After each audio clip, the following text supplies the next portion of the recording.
আমি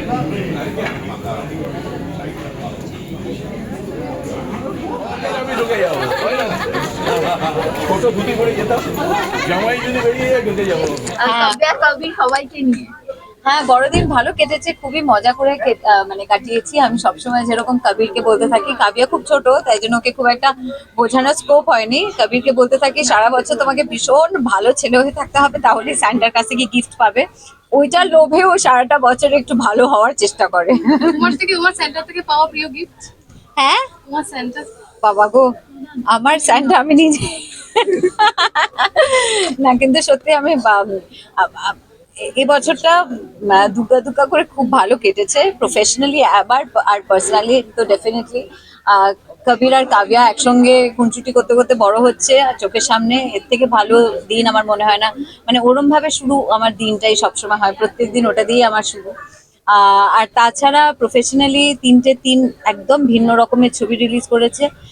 কিছুদিন আগে, আমি একটু আগে একজনকে বলছিলাম যে কিছুদিন আগেই আমি ছবি তুলছিলাম দেওয়ালে, আমাদের মিতিন মাসির পোস্টার, তার সঙ্গে সঙ্গে 50 দিন হয়ে গেছে স্বার্থপরের পোস্টার পাশাপাশি ছিল, সেটার একটা ছবি আমি তুলেছি।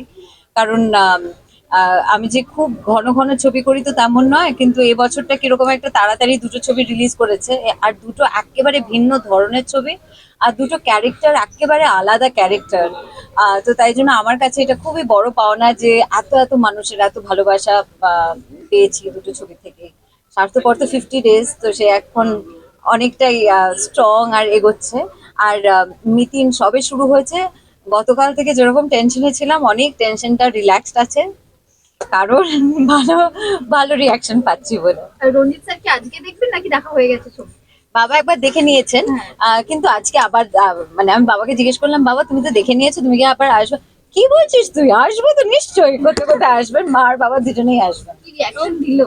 বাবার খুব ভালো লেগেছে। দেখো, মিতিন মাসি সুচিত্রা ভট্টাচার্যের একটা অসাধারণ সৃষ্টি, তো সেখানে যে আমরা খুব বেশি প্যাচ কোচ অনেক কিছু করবো সেরকম আমরা করতেও চাইনি ইন্টেনশনালি, কারণ তার মধ্যে যে ইনোসেন্স বা সিম্পলিসিটিটা আছে।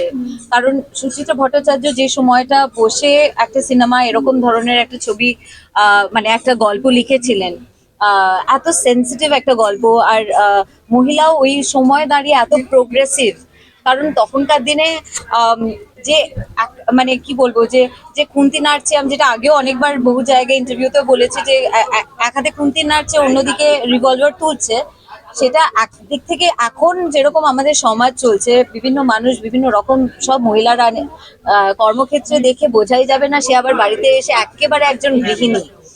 সেই কম্বিনেশনটা বিউটিফুল, এত ইনটিউটিভ, যেটা আমাদের সবাইকার মধ্যেই আছে, যে আমরা আগে থেকে হয়তো অনেকটা সেন্স করতে পারি, বুঝি অনেকটা।